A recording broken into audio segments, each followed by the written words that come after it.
Welcome everybody to the Patty G Show. I'm your host, Patty G, here with Chris Jordan from Omnidek. We're going to talk a little tech. We're going to talk a little startup, a little fundraising, pitching, and golf. So you definitely want to stick around for all of that. Before we get started, big shout out to our sponsors, Alvarez Construction and Triton Stone Group. We now have two, that's right. So we're loving them, every second of it. And without further ado, Chris, welcome to the show. Thank you. Appreciate you having me. Appreciate you taking your time and bumping up your schedule with what was supposed to be a 6:30 launch is now a 5:30 launch. But I guess for LSU, we kind of we adjust our schedule. we adjust around them for sure. Yeah, I tried to call them and they wouldn't move the game time, man. Yeah. You believe that? I do believe that. I think everybody would believe that. But Chris, so what do you do, man? What's Omnidek? Yeah, so Omnidek is was an idea hatched in a garage about 3.5 years ago, with a very large concept, which was to change the way people work together. And so we saw that in the tech space, it was just getting overwhelmed with more and more apps. Like there's an industry term called Appageddon, which is where companies buy too many applications. Appageddon. And to put it into context, like in 2010, there was 10,000 software companies in the world. Okay. Today, there's 100,000, and there's going to be 1 million by 2035. Wait. There's 100,000 tech companies applications? Tech software companies. Okay, so 100,000 tech software companies in I'm assuming that's 2020? 2020. So within a 10-year gap, they grew by a factor of 10. Yes. And it's going to do it again by 2035. Oh my gosh. So think about how we find that, right? We Google search, like good luck. Google's just going to be an exercise of, trial refreshing. And error, really. Yeah, refreshing. I'm feeling lucky is like the common theme for Google. Yeah, so it's getting convoluted. And the concept there is that, big companies don't buy software like that. They actually build intranet portals. And they do this so they don't have 1 million apps across 10,000 employees, right? So intranet portals. Mm-hmm. What's an intranet portal? Yeah, so an intranet portal is what big companies use to kind of reduce all the noise. So like if you went to work for like a Fortune 500 company, let's say Nike, you would go to like My Nike, and that would be like every process that you're involved in. You would, if you want to go on vacation or buy something or request to buy something, whatever, you go to the intranet portal to do that, and then you would approve and self-service whatever information you need about the company, and you would probably have 1 or 2 applications that you're using on a day-to-day. And so small to mid-sized businesses don't have $1 million to go build an intranet portal, so they go buy apps. And that's kind of what perpetuates this nonsense, frankly, in the B2B space. And so what Omnidek says, is if somebody could ever figure out how the small to mid-sized guys could have the luxury of what the big guys have, then you would really kind of mop up. So we're kind of a pioneer in this idea of portals for the small to mid-sized business. We can do in 6 hours what it takes 6 vendors, 6 months, and six figures to be able to pull off. So wow, we're kind of like because we're out in front. There's other companies that we kind of copycat off of, and one of them is Salesforce. So like Salesforce, everybody thinks it's like it's a big great CRM system. No, they were just in the cloud before everybody else. Like literally, their competitors were like, "I'll ship you a CD." And they're like, no, I got it from here. So that's why they were so far out in front. Yeah. So Omnidek's really doing that with portals. And portals really is kind of like the next frontier of, used to be nobody had a website. Now everybody's got a website. In the future, everybody will have a portal. We just believe that that'll be as part on the Omnidek business network. Okay. And so that's the magnitude of that is really a global network, similar in structure to like Facebook and LinkedIn, but applied to B2B communication and how companies work between one another. So when you say that companies go and buy apps, mm-hmm. I'm thinking of it in twofold, right? I'm thinking of it first as the business owner and how valuable that is for somebody else to take the time to do all the development, build the teams, and build all the technology around it to purchase the application that's going to suit my need, mm-hmm. right? And it's a one-off product is what you're referring to, right? Yeah. So within that one-off product space, that also excites me from a startup standpoint. And the second part being that you can now go in and design an app with the intention of getting bought, right?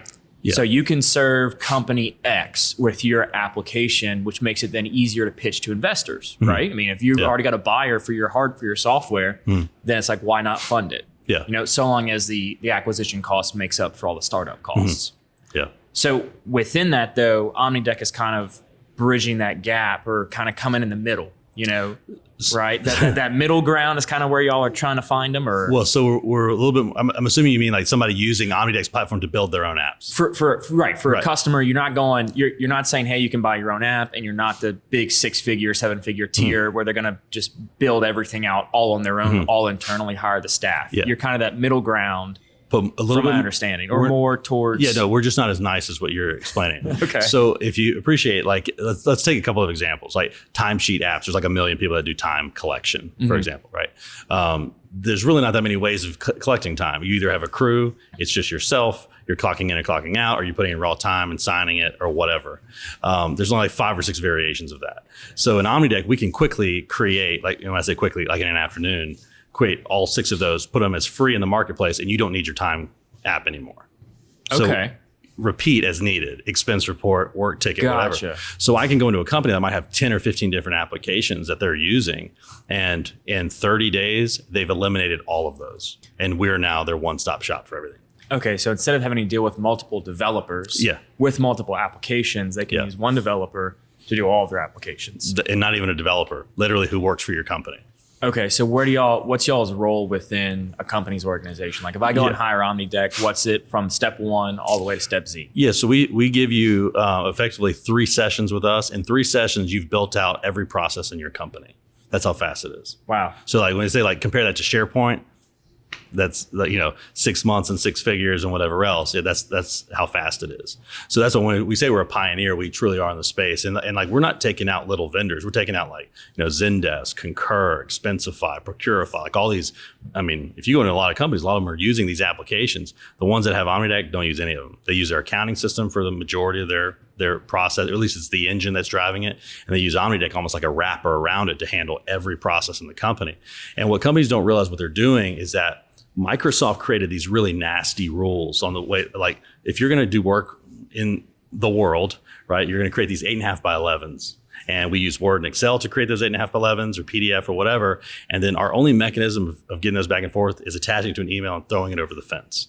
Like this is how we do work. Yeah. Right? I mean, I do that. So I do a variation of that internally, right? Yeah. So what we're able to do within our network is hyperlinks is my new internal 8.5 by 11. Yeah. So I'll just hyperlink where the file is located and it's a live file. Yeah. But for the most part, I get what you're saying. Everybody's going to be copying, pasting, emailing all these different documents. Well, take it a step further, is that the limitation of an 8.5 by 11 is, I don't know why we came up with 8.5 by 11. I guess it just fits in your hand. I guess it's comfortable to fit in your hand. I guess.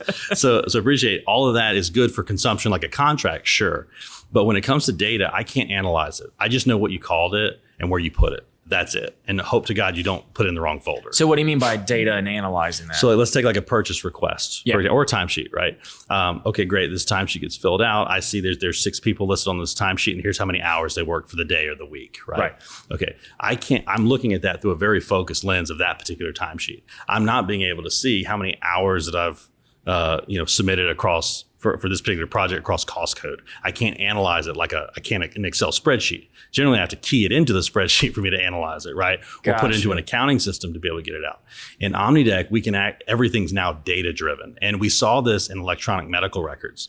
So like Microsoft went from 100% market share overnight to 0. Because everyone started keying in doctor-patient records sitting, at the desk now.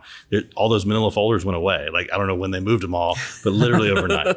So all we're doing... slowly been taking the boxes out and going to 100 shred it or I don't know something. where they went. They got to be somewhere. Yeah, so but if you appreciate, like, the value in that is that now you've got, like, Watson can go and, like, machine learn and see cancer across form, whatever else. It's because they're analyzing data. They're not looking at files anymore. So small to mid-sized businesses would never be able to get into that infrastructure left to their own devices. They would have 15 different apps and a bunch of paper everywhere. Right. So what Omnidek does is we just bring all of it together in one hub. And now you can use tools like Power BI and these dashboard tools that can see your company actually live, like real-time cash, real-time production, real-time analytics. And that's what's so crazy is that I can take a company with like 3 employees and do it in an afternoon. So it's really pretty powerful. And that's where our biggest competitor is not the little apps that we replace. It's the status quo. People don't know that it exists or they don't know why they need it. And sometimes it's fear of change, right? Sure. It's a fear to go to a different brand. Like what the heck is Omnidek? You know, like, is it going to be so difficult to work? Is it going to be something that I have no idea how it functions? You know, that fear. Yeah. And so how do you get around that fear and say, well, it's a really user-friendly tool? Yeah. Yeah. Well, I tell you, we try to bolt on the things that people are good at. Like people are good at texting. Like we have a single page application, never refreshes. So it's one screen. And then so like, what do you mean it never refresh? It's just like an ever live WebSockets. Yeah. Okay. It's just like, you know, Facebook will ding you even if you're on it or whatever else. Yeah. So the same concept. It's just something popped up in your inbox or somebody submitted a request that's urgent status or something like that. So you see it all happen in real time. Well, you can chat back downstream with anybody in the company, your customer, vendor, whoever you're doing work with. Gotcha. We make hard things appear simple, I guess. Well, which is huge though, right? You know, because people, when they think of, oh, I've got to send this email, I've got to send this file, it can be challenging, or I've got to upload this document. I then have to submit this document for somebody to review, send me their revisions, and I have to go back and edit it. Yeah. Well, instead of that, it's okay, well, let's both look at this document together at our separate workstations, and we'll go line by line and edit it together. Yeah. And also, and this is one of the things like Slack and Teams, like after COVID, everybody's using business chat now. Yeah. Right. So the issue with that is that it's happening divorced of actual business processes too. So like one thing that Omnidek does really well is that it keeps the chat. We have like our version of Slack too, but it's Omnidek chat next to the actual business process. Well, that's going to live forever with that document. So 6 months later, and when you approved something with your crew about, you know, change work authorization, whatever else, you have the whole story of all the teams. Really? Yeah, right next to it. It'll live in forever. So they call that evergreen communication strategy. So it lives within the 8.5 by 11. Well, it just looks like an 8.5 by 11. It's also it's just a big data. Yeah, it's like for people to be able to visualize, it's within that document. Yeah. It doesn't look like there's a bunch of squiggly lines everywhere and people are editing and cross-editing. Yeah, it looks like the PDF. It looks like a PDF, but you know, it's like, oh, chat's the side chat where you can click it and look at, okay, why was this decision made? Why was this verbiage changed? You can go back and say, oh, John said to Sally, hey, I love the idea. Let's change this. Yeah. And then Susie came in and said, oh, great, John, that's perfect. Let's change this. And so then you can see that workflow. It's like, that's how we got here. Yeah. And that's the transparency that a lot of the millennial generation wants. Like we're not used to it. 100%. Like I approved it and it went on and I forgot about it. So that and I think what Omnidek takes it just another step further too is that because it's a portal, it can face external. So it's extranet portal. You're talking about your subcontractors submitting invoices in or warranty requests or whatever else. So that conversation is with the people that you do work with, even if they don't work for the company necessarily. Okay, so you can even see, so how do they integrate like somebody from outside the business? Yeah, so they build portals for them. So imagine it's like a customer or a vendor portal or something? Whatever, they can build whatever they want. So like think about if you could like control the different friend types. Right. Like I don't want you to be able to see all of these pictures or only some subset. Right. So the same thing is that you have personas that work that you have your customers and your vendors and maybe unqualified subs versus qualified subs and things like that. So you build a portal literally in 15 minutes and you allow them to submit things to you like a pay application or get on your bid list or whatever else. Those types of interactions, what happens inside of Omnidek, and there's no paper. And we see this already with doctor-patient portals. It's like I'll come in there and I'll ask the doctor a question, whatever else. We're not sending emails. We're doing that through the portal. So the reason you're seeing that is because of the mandate in medical, and we just do that for everybody else.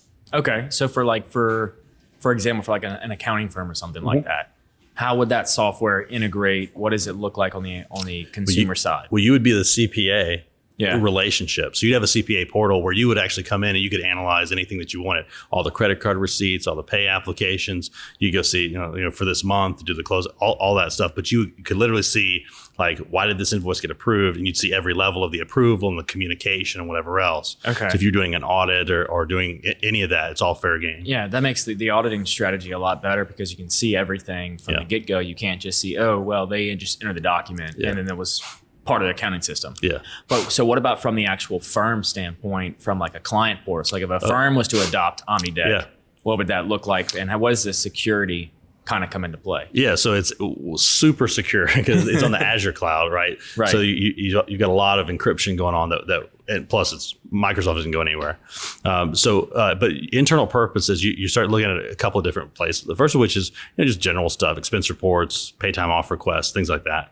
But then also, y'all are kind of in the same boat that we have too, is that, our projects aren't like construction projects. It's like a client audit or whatever else. Yeah, it's a client tax return or a client bookkeeping file, something. So you might be working across multiple clients doing a timesheet, right? So you're filling out, okay, I worked 2 hours on this, 3.5 on this, or whatever else, and then you submit it, done. Well, I'm effectively creating your time transaction. I'm sending back into your accounting system. Somebody has to key it in. But you can also go, if I need to do a billing for this client, it goes, give me every hour that was coded against a billable hour for this client for the last week or 30 days. Well, there it is, bill.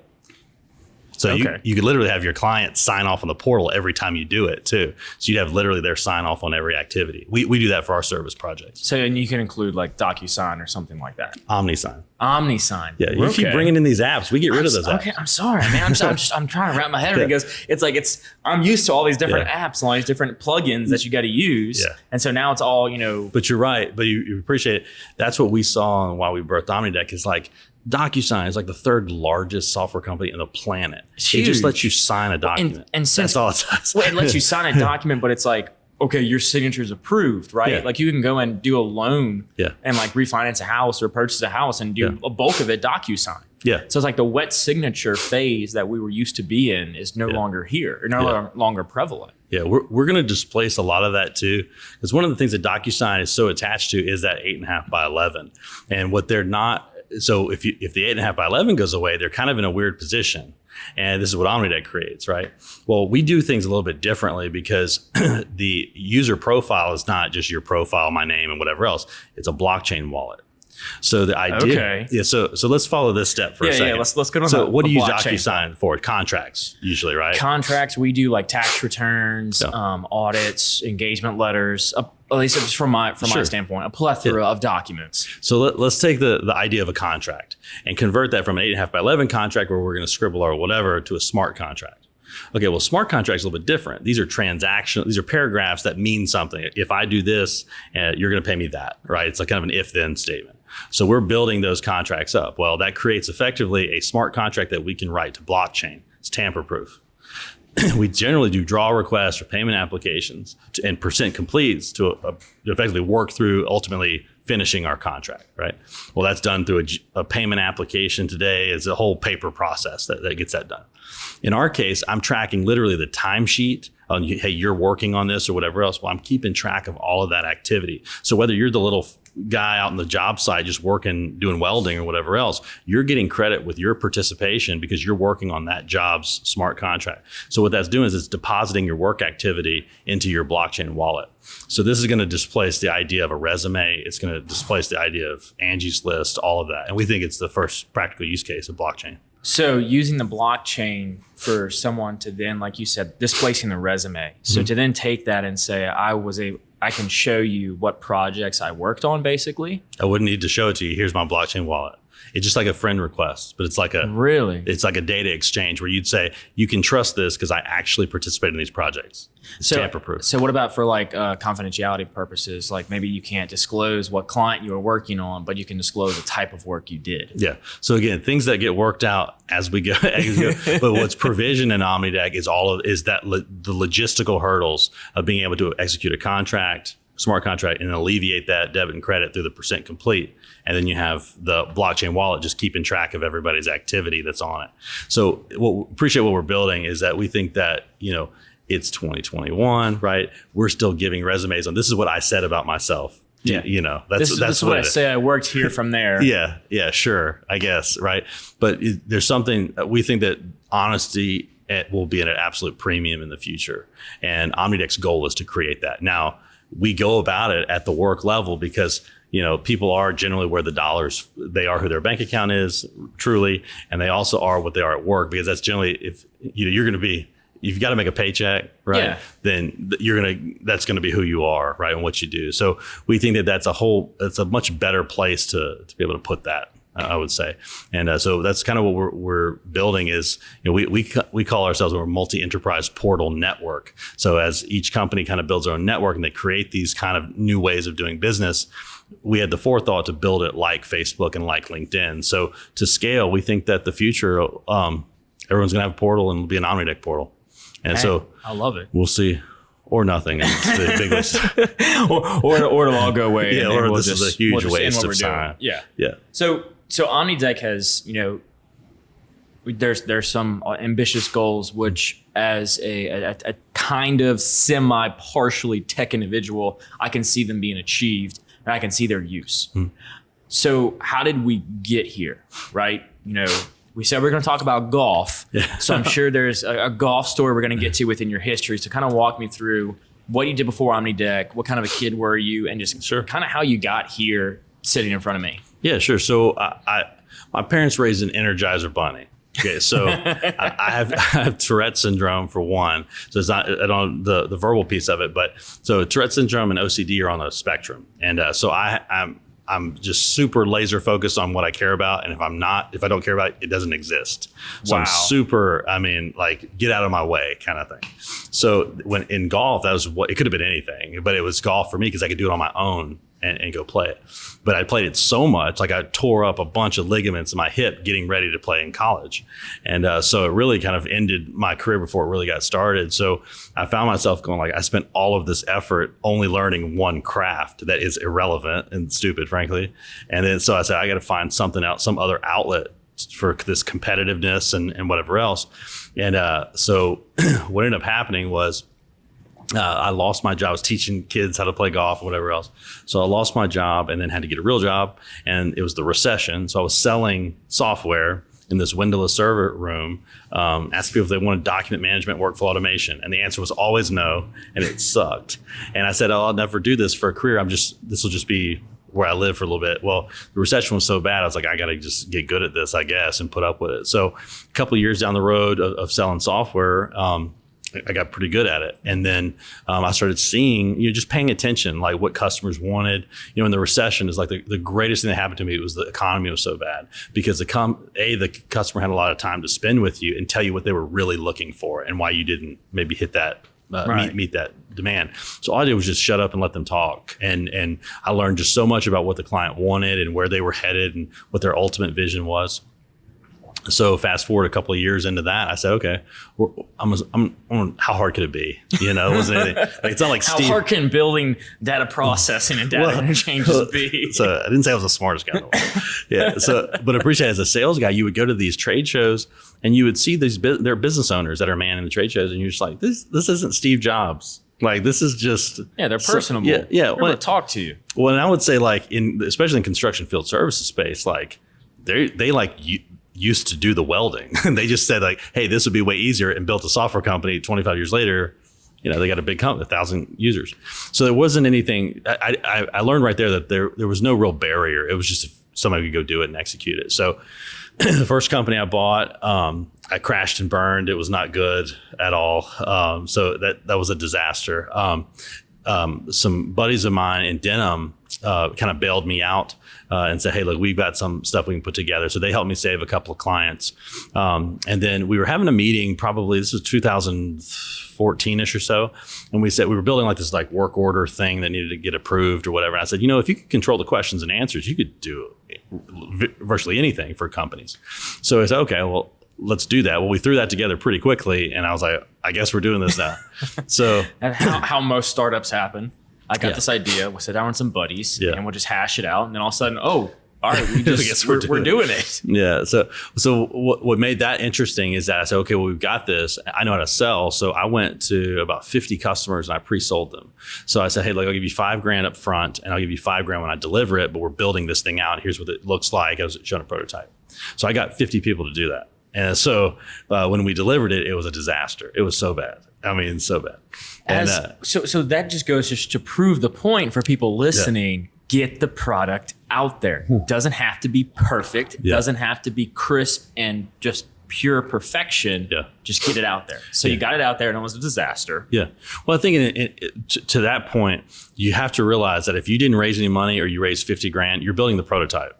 Do not kid yourself in thinking that this is the one you're going to sell to Facebook or whatever, right? It's not. It's the prototype.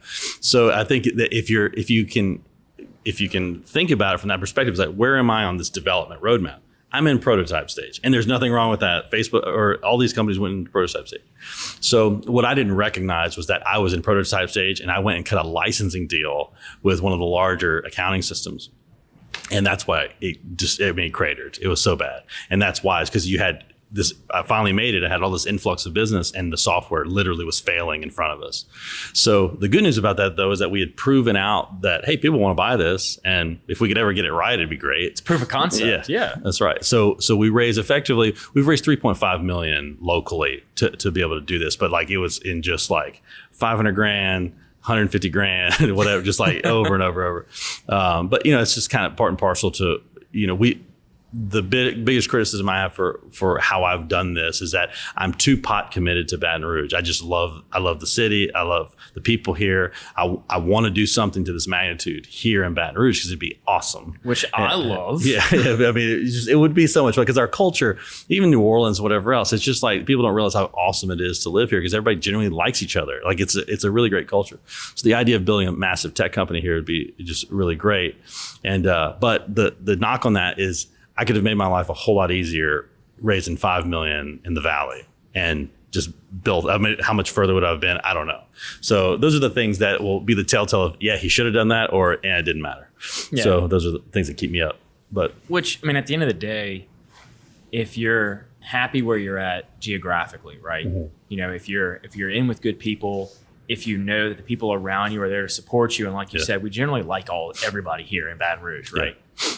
If you're around that community, it's just a matter of time before you're able to reach what you could reach in the Valley. Yeah. And just having that patience and understanding that the best, overnight success is 10 years in the making. Yeah. Is that mentality go into it with, Now, yes, some of them can start a company tonight and then tomorrow it would blow up. Some people have that effect, but the norm is that just hold steady, keep pushing, keep working, and being consistent, right? Consistency is key when you're growing any company, any brand. Yeah. And so seeing you do that here in Baton Rouge is like exciting to me. Yeah. That you were like, I'm building a tech company, a major tech company. Yeah. You raised $3.something million, right? Yeah. You're not just some small company that says, oh, we raised, $100,000 and we're just getting by. Yeah. We raised $3.something million and we're actually getting our product in front of consumers here in Baton Rouge. Yeah. So was all of your funding that you raised was here locally, or did it get from outside? Almost all of it. Word of mouth kind of got it from a couple of other places. Like we have two guys out of Nashville and whatnot. But 95% of the dollars we raised were here. I'll tell you this one thing too, which is what, and I think this is a startup thing. This is why we have such an opportunity to incubate more companies here. Is because when you're in the garage band mode, like the people you're in the garage with matter. And I can tell you, and for whatever reason, like everybody in Baton Rouge has a little chip on their shoulder, and like we just want to prove the world wrong, right? And it's so therapeutic to have it kind of this family oriented thing that when you're building something cool because it's fun, because we're doing it together. Like almost everybody that works with us, I think we have 15 employees now, like 13 of them are options guys that actually have equity in the company. So I mean, we literally are doing it together. So it's just something rewarding, knowing that you're not doing it by yourself. Because if you were in the Valley, it would be like numbers driven, like we don't care what you're building, but you better hit your number. You better hit your numbers, you better hit your metrics. Yeah, we better hit our numbers too. But it's fun to do that with people that you care about, too. So, that's great. So what was that process like going from nothing to idea phase to now we have to get money for this? Yeah. Like how did that work from start to finish? Yeah, so I'm an evangelist on this. Is that a lot of people can't raise money here. And it has everything to do with them as an entrepreneur, because they don't know how to think like investors. And I didn't either until I learned how to think like an investor. It's like people get super tied to their product. It's the greatest product ever. How can you not see it? They don't care what your product is. They care that you're competent. And one of the issues that a lot of people, what we've never really had the issue with, was that we knew what we were building. And we were also very realistic to ask for the money that it was going to require to pull it off. Because too many people say like, hey, if I had like another $100,000, I could hire another developer. So what? What is that going to do? You know, you're going to, as soon as you get done with that, you're going to need a support department, and then you're going to need to have a marketing budget. You're not asking for enough money, or you're not asking for you don't have a good uses of proceeds, right? Because people don't mind investing in something if they know you've thought it all the way through. If you haven't thought it all the way through, they're not going to think it all the way through, because it's too easy for them to say no thanks, right? Yeah. Well, we'll get to the next person who does think it all the way through. Yeah, that's right. And so, you know, one of the things that we've always done is saying, okay, let's look down the road. What are we really going to need to do it right? Like, forget about doing it bare minimum. Like, to do it right and have all the right people in the right place, what do we need to do it? And it's hard because, man, so many times you want to make these decisions off of your checkbook, and you cannot. Yeah. You gotta. I tell my board all the time, I'm like, I don't think like a rich man. I think like a freaking poor, scrappy, like cut you behind the thing guy. So, but the reality of it is that, you know, I have to get advisorship from their perspective. Like, what am I not looking at? Like, you know, I don't know what I don't know. And, you know, a lot of those things, like, that's what we have to recruit at our board level. We have 2 guys from Silicon Valley, and that's their job, is to watch my blind side as far as, am I saying that I'm going to need $2 million to execute this? And I'm not, it's like that times 3 if I'm going to actually do it. Yeah. So, and I think that's a lot of the time is, you know, people, I heard somebody pitch they were talking to an investor out of the Valley, and it was like, why are you raising $150,000 to hire a developer? And he was like, oh, because that's how much developers cost here. I was like, you misread that comment. He said, why are you hiring one developer? Evidently what you're working on isn't worth my interest, you know, right. Because, you know, somebody that's got $100 million doesn't want to make another $500,000. They want to make another $100 million, right? Yeah. And so a lot of times you know, there's just a mismatch, you know, where, and I think it's people trying to, it's non-classically trained founders, and no one's classically trained generally, trying to go raise capital with classically trained investors. And that disconnect, I think, is really what keeps people from going, I'm not going to write you a check. I don't, like, maybe you could pull it off, but I'll get down the road and then I'll write you a check. So how do we fix that? You know, that's a good question. I don't know, because it's not the best ideas come from people that actually went to work and figured it out, right? So, you know, I think shows like Shark Tank help. Like, I barely passed like half a semester at LSU. Like, this is what you're working with. And but I didn't know. Like, I literally, like, if I said, like, there's three things that helped me build my first pitch. Shark Tank. I was a big fan of Shark Tank. Huge Silicon Valley fan. I mean, I'm Ehrlich Bachman for sure. And then 2 was just watching The Social Network, is because you watched that movie going like, this was just some kid in his dorm room. And he had a pretty good idea. And then, like, what did he do? He went and raised money. Like, that was the first thing. Now, he had a little bit of traction, of course. But then, like, you know, you kind of go through the whole piece and like, oh, there's people out there that actually give money out, you know. And then what I think was really the perpetuation on the Facebook side is that he surrounded himself, like the guy from Napster, I forgot what his Sean Parker. That guy got him thinking about the world, right? He was in there going, like, we don't know what it is yet. Maybe it's the Facebook, and it's where we can advertise. And like, he was way too early for advertising. And Sean Parker really said, no, bigger, right? Expand your vision. And I would argue that the reason Facebook got their early funding is because Sean Parker had already built a disruptive company before. So they had adult supervision, you know. And somebody saying, hey, I've done it. Why don't you look at this idea? Yeah, I know what disruption is. I disrupted the music industry. I can disrupt this too. So I think that, you know, it's a very difficult art, but man, I tell you, success breeds success. And that's why I think what's missing in Baton Rouge is a big tech company, because it'll accelerate these universities to get serious about their programs. You know, like, IBM doesn't need more developers. That's not the thing. Like, we need good developers learning good craft on newer technology and building stuff. You know, and we need capital here to perpetuate it. So getting the people down and actually doing the work, you know, not just talking about it, which is huge. Yeah. So you go from the startup to now you're pitching, you're raising capital, right? Mm-hmm. So when you go to do that, you know, for example, for Brew this year, how do you go into the thought of prepping a pitch, getting in front of people, and just laying it all out there? This is my company, this is my baby, like, here it is. How do you go about that? Yeah, the hardest thing is it's your baby. and people don't care about your baby. Like that's the Not like people don't care about your baby like you do. Yeah, people care about your baby. Like, how's your baby gonna make me money? That's what they Yes, right? ultimately that's what it is. How am I going to see a return on my investment? Yeah. So I think that especially it's knowing your audience, right? And I'm terrible at this generally. So like, when you're pitching generally to an investor, they're all finance guys generally. So like, they don't even care about the pitch deck. They just want to see your numbers, right? So like, if you spend too much time on the product, you've lost them, right? So you got to get in. How am I going to make money? What's the return? They like the terms of the contract.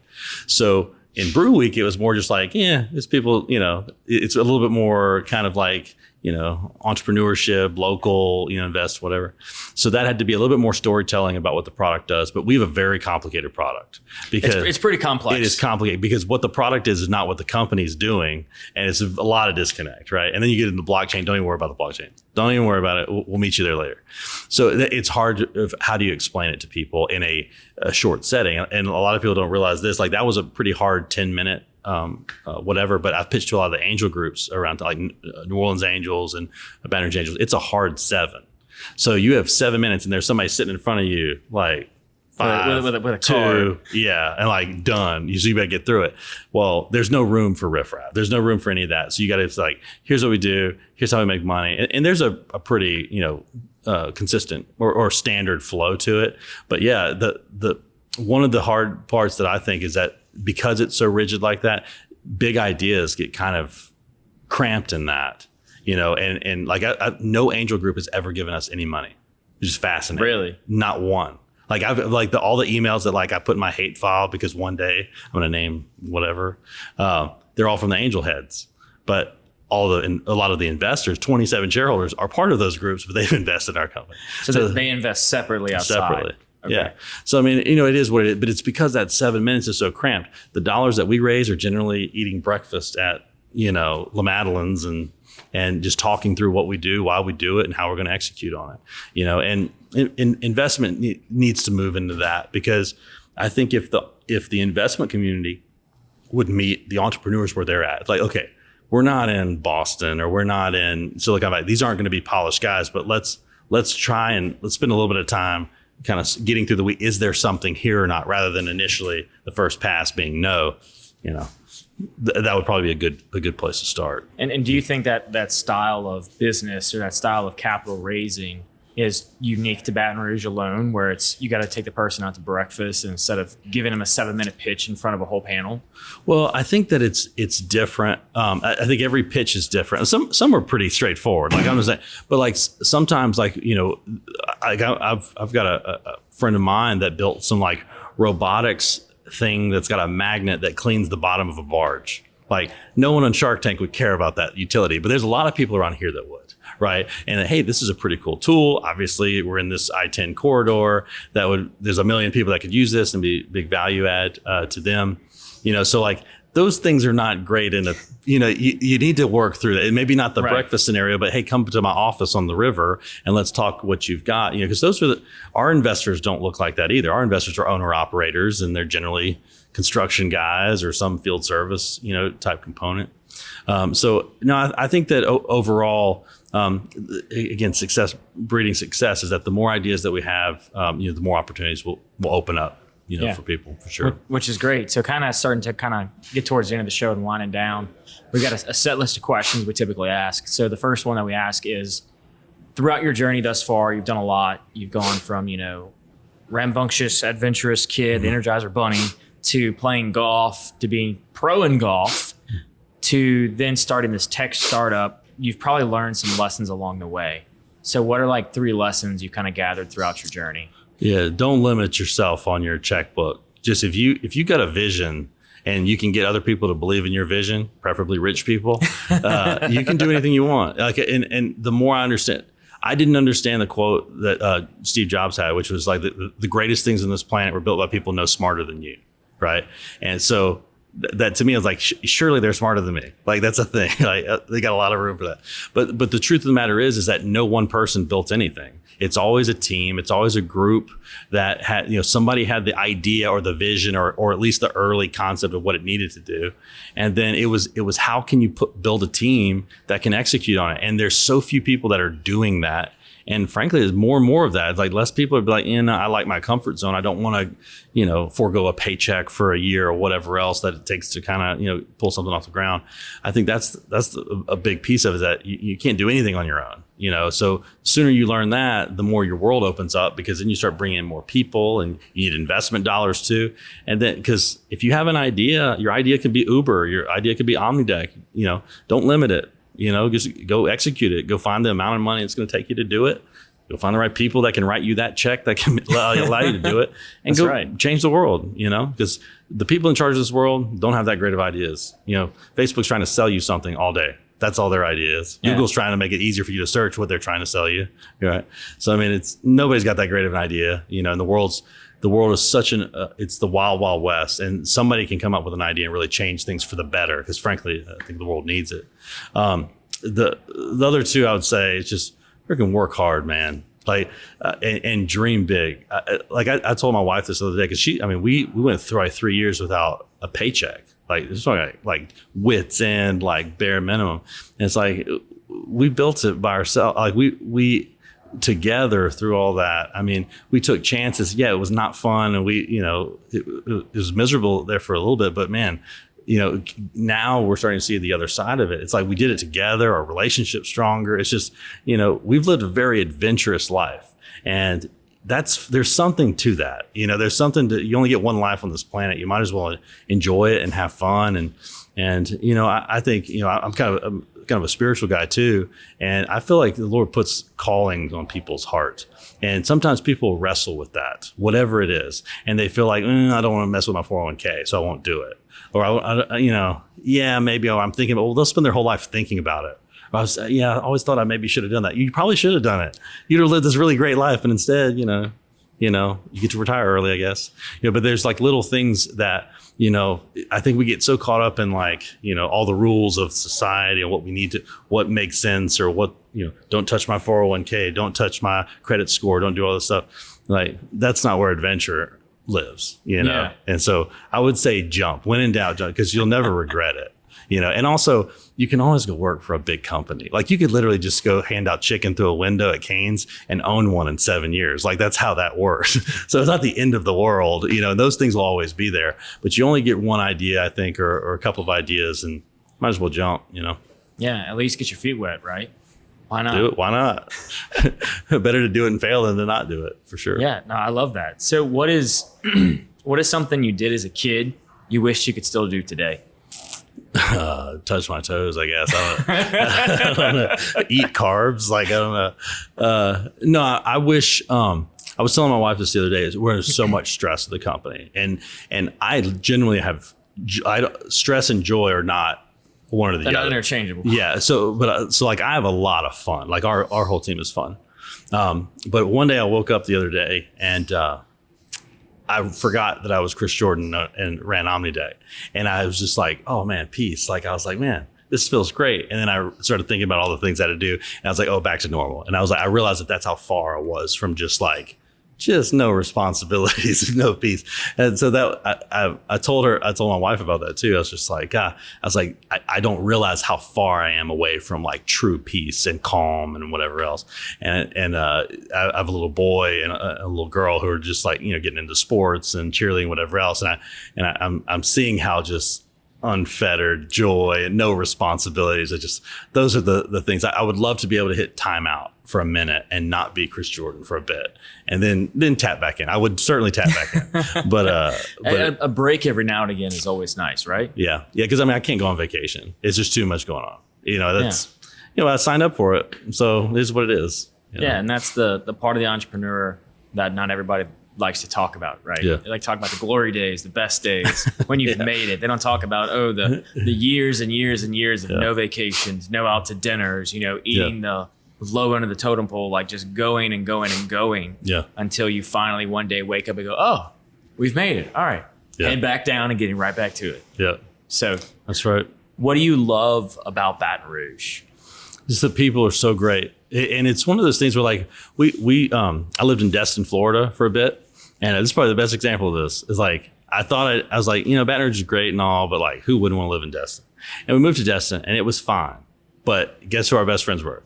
People from Baton Rouge. Baton Rouge. Right. So, you start realizing that with the absence of culture, you realize how much culture you have when you be around people that don't have as much culture. Like we spent a lot of time in Birmingham with another venture. And like great people up there, but you're not going to have crawfish bowl with those people. It's just there's a little bit of rawness to what we do, and a little bit of sense of sarcasm and whatever. And it makes life fun, Right. And I think it's just the people in Baton Rouge and there's just so much ingredients where you have like the oil and gas sector, and you have hardworking people, you have people with big personalities, you have all the right ingredients to do some really cool stuff. I just think that, we haven't had the right outlet yet, and, we always say like, the Silicon Valley, we've got the Death Valley here if we ever can pull it off. So that's our goal. Yeah, the Death Valley is where everybody where hopes and dreams come to die. Where our right? competitors' dreams come to die, for sure.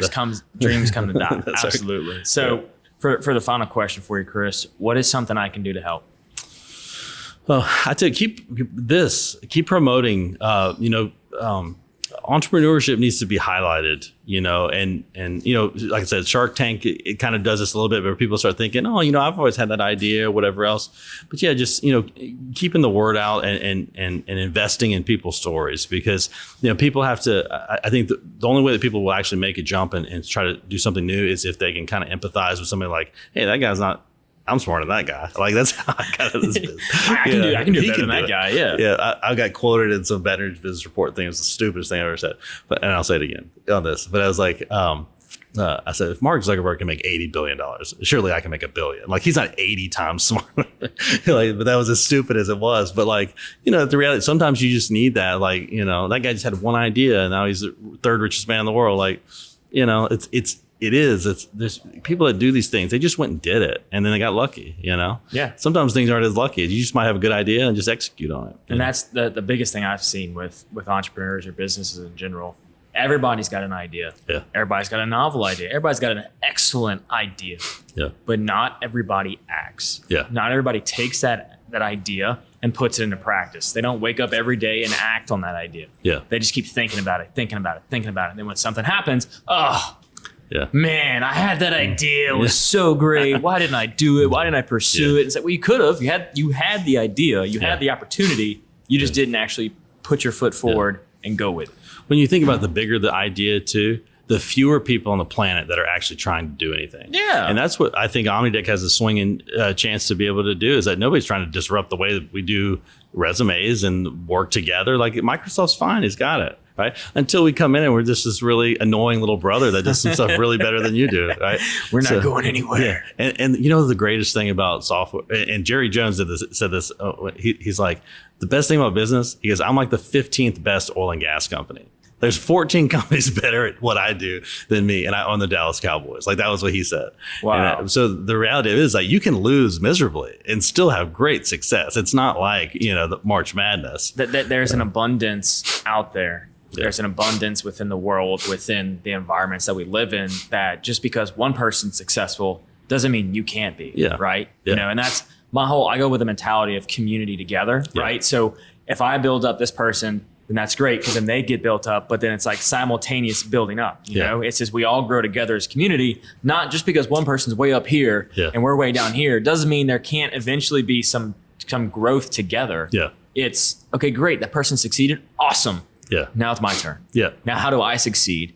And if that person continues to succeed, fantastic. Yeah. It's not this limited knowledge. And that goes back to what you said earlier. Think bigger and think better than what you've been doing, and then just execute. Yeah, that's right. Execute, as my board would tell me. Yeah. And with that, I just want to say thank you, Chris, so much for coming on the show, man. I appreciate it. Again, thank you for being accommodating, bumping up the time, and even willing to get out of here before March Madness becomes madness here in Uncle Earl's. Yeah. So for those listening and tuning in, whatever platform you're absorbing this, I really appreciate it. I know the guests do. Make sure that y'all are sharing the post, like the post, and just come on board and tell me what you think. Leave me a comment, good or bad. I just want to hear it. Are you liking what we're doing? Are you loving the guests we're having? What can we do to make it better? So that's it for this episode. Big shout out to our sponsors, Alvarez Construction, where they build more than a home or communities. They build a place for you and your family to achieve your dreams. They build what you want within your life and what's going to make your life better. and also to Triton Stone Group, a woman-owned, family-run business here and across the Gulf South. They are providing the tools in which to make your home a happier, healthier, and better place.